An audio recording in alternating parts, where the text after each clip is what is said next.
New arrests and new criticism of the handling of federal food funding called SNAP benefits in the state of California and beyond. Fraud hitting CalWorks and CalFresh was first reported by KCRA3 over a year ago. Now, an announcement that crime rings targeting those cards have been broken up, and there are some possible fixes for them. But experts say a lot more needs to be done to help those in need of benefits.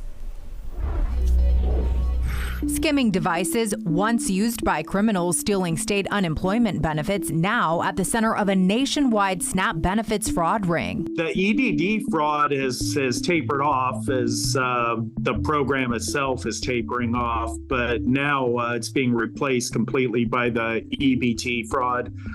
We average easily, in my unit, we average about 20 cases a week. Riverside Police Detective Brian Money says CalWorks and CalFresh cards are skimmed by devices like this, placed on ATMs. The cards are then cloned and the money drained from the accounts on the first of every month. Yeah, without the security chip feature, it makes it tremendously easy for the suspects not to only capture the card data, but the PIN. KCRA3 Investigates first reported on the fraud in March of 2022. On May 30th of this year, Michigan Attorney General Dana Nessel announced the breakup of a massive food stamp fraud ring. The Michigan Department of Health and Human Services, along with Sam's Club Global Security, began noticing large amounts of EBT purchases being made from several Detroit area Sam's Club stores, and referred the matter to our office. More than 8,000 cards, most of them from California's CalWorks and CalFresh,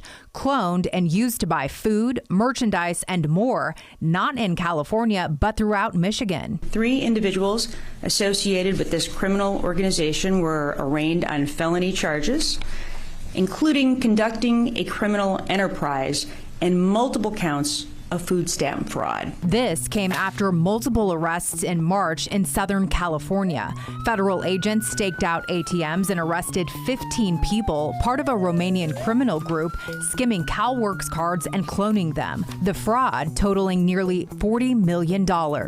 I would say that the USDA is doing a better job at funding criminal enterprises than they are in feeding the food insecure. Haywood Telcove is the CEO of LexisNexis Special Services. He says SNAP benefits are an easy target for thieves, similar to the fraud he tracked in 2020 at California's Employment Development Department. You need to replace the glorified hotel room keys with chip-enabled cards.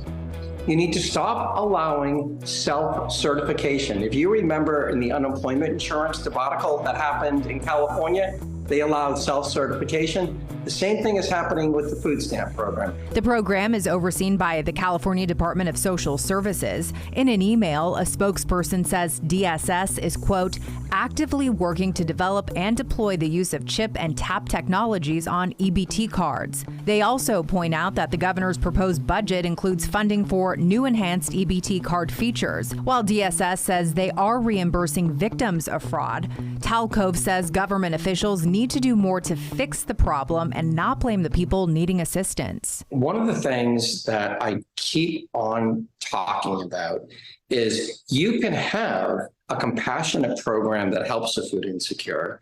At the same time, you can have tools in place to not allow criminal groups to steal. Andrea Flores, 3 News. The U.S. Department of Agriculture says the amount of SNAP benefits fraud is roughly 1% of the money paid out, but Telcove disputes that. He says it's closer to 20%, adding up to close to $30 billion a year. One of the easiest fixes, according to Telcove, is that chip technology, which analysts say would cost roughly 12 cents per card.